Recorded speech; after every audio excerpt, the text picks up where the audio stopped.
सबसे पहले प्रहार में बात होगी घुसपैठियों पर स्ट्राइक की।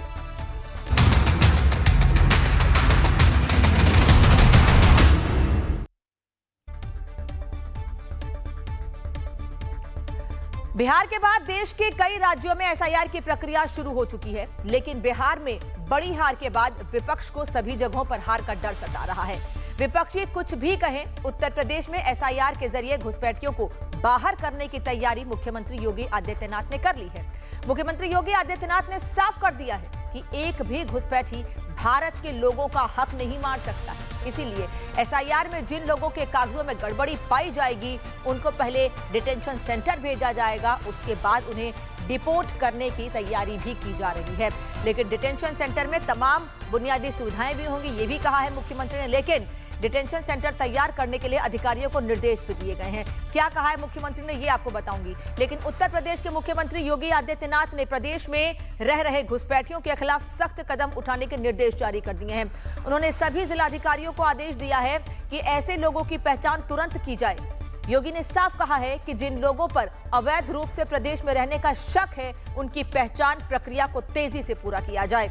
इसके बाद इनके खिलाफ कानूनी कार्रवाई की जाएगी ताकि व्यवस्था पर बोझ न पड़े।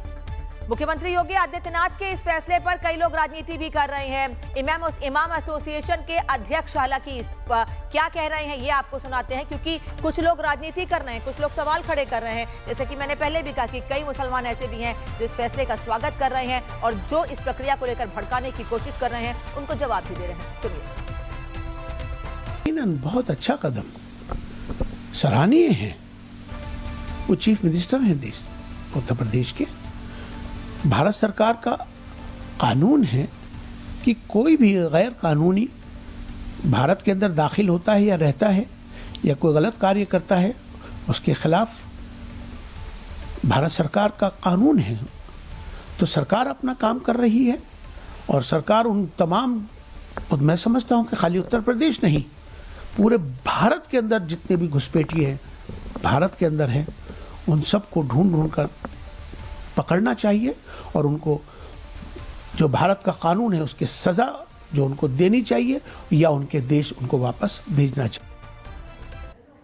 उत्तर प्रदेश के सीएम योगी ने घुसपैठियों के लिए हर जिले में डिटेंशन सेंटर बनाने का आदेश दिया है। आइए आपको बताते हैं कि डिटेंशन सेंटर क्या होता है और वहां पर किन लोगों को रखा जाता है और उत्तर प्रदेश के मुख्यमंत्री ने डिटेंशन सेंटर को लेकर अधिकारियों को क्या निर्देश दिए हैं। डिटेंशन सेंटर घुसपैठियों में डर है, इसको लेकर वो डिटेंशन सेंटर जिनमें घुसपैठियों को रखा जाएगा वो एक तरह का जेल होता है।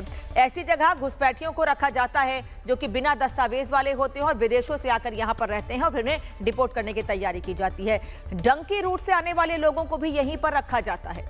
दुनिया के कई देशों में डिटेंशन सेंटर बने हुए हैं और घुसपैठियों को यहीं से डिपोर्ट यानी उनके देश वापस भेजा जाता है।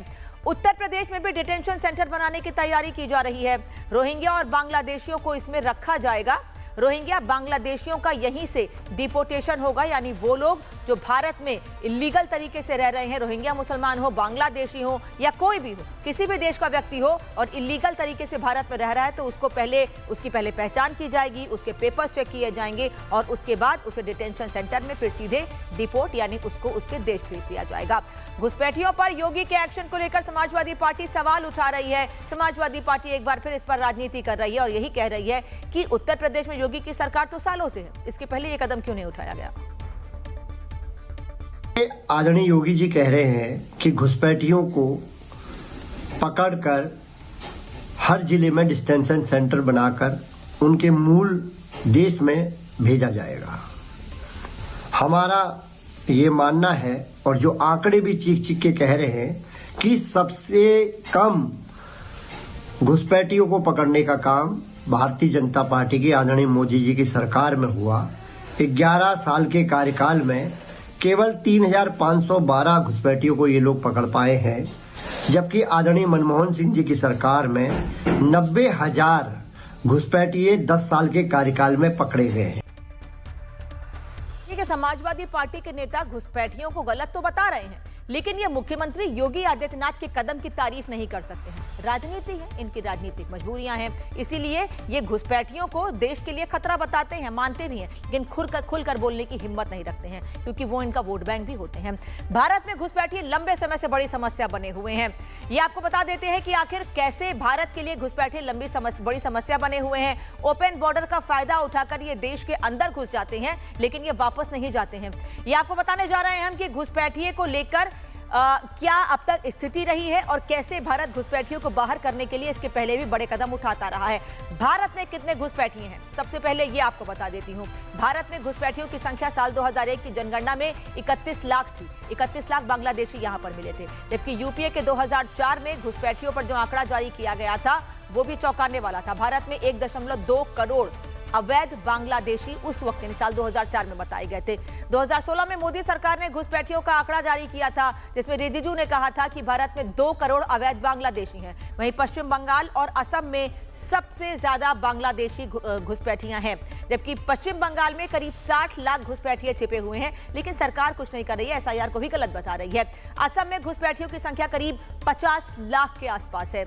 उत्तर प्रदेश में घुसपैठियों की संख्या करीब 10 लाख है और इसीलिए इन लोगों को बाहर करने के लिए उत्तर प्रदेश के मुख्यमंत्री योगी आदित्यनाथ बड़ा कदम उठा रहे हैं और उनका कहना है कि एक एक व्यक्ति की पहचान की जाए, कहीं कोई कमी ना रहे। ऐसा ना हो कि कोई भारत का नागरिक और किसी लापरवाही की वजह से उसके लिए भी समस्या खड़ी हो जाए। इसलिए बाकायदा सभी पेपर्स चेक किए जाएंगे और पेपर चेक किए जाने के बाद ही जिन लोगों के गलत पेपर पाए जाएंगे, जो सही पहचान नहीं दे पाते हैं, उन्हीं लोगों को पहले डिटेंशन सेंटर और उसके बाद डिपोर्ट करने की तैयारी की जाएगी। लेकिन ये कदम विपक्ष को कहां रास आने वाला है। अब समाजवादी पार्टी ने सवाल खड़े किए हैं तो कांग्रेस कैसे पीछे रहती। कांग्रेस ने भी घुसपैठियों पर एक्शन को लेकर भारतीय जनता पार्टी सरकार से सवाल पूछा है और यही कह रहे हैं कि सरकार इस पर राजनीति कर रही है, क्योंकि उत्तर प्रदेश में चुनाव आने वाले हैं, इसीलिए अब राजनीति की वजह से ये राजनीतिक कदम उठाया जा रहा है। कांग्रेस क्या कह रही है, सुनिए।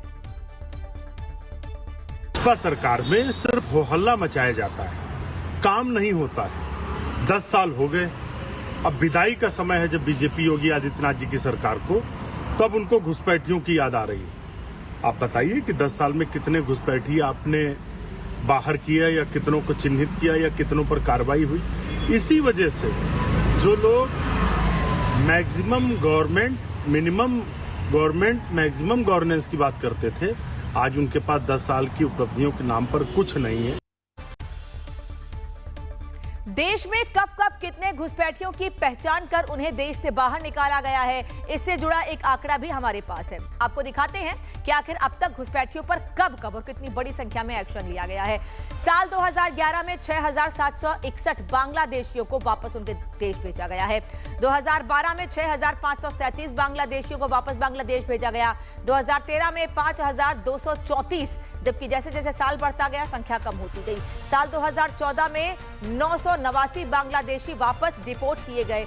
2015 में 474 बांग्लादेशियों को वापस भेजा गया। 2016 में 308 और 2017 में यह आंकड़ा 51 पर रह गया। 2017 में 51 बांग्लादेशियों को वापस भेजा गया है। लेकिन अब पूरे देश भर में यह प्रक्रिया चल रही है, तो ऐसे में एक बड़ा आंकड़ा निकलकर सामने आ सकता है, क्योंकि अभी बिहार के विधानसभा चुनाव से पहले जो बिहार में एसआईआर प्रक्रिया हुई थी, उसमें बहुत बड़ी संख्या में लोगों को या तो उनके देश भेजा गया है, खासतौर पर बांग्लादेश भेजा गया है, या फिर वो लोग जिनके 2-2 वोटर आईडी कार्ड थे उनके नाम को काटा गया है। और ऐसे में 65 लाख लोग फर्जी पाए गए थे। यही वजह है कि उत्तर प्रदेश, पश्चिम बंगाल, तमिलनाडु, गोवा, जिन जिन राज्यों में विधानसभा चुनाव आ रहे हैं, असम समेत उन सभी जगहों पर एसआईआर की प्रक्रिया लागू की जा रही है, जिसको लेकर सबसे बड़ा कदम उत्तर प्रदेश के मुख्यमंत्री ने उठाया है।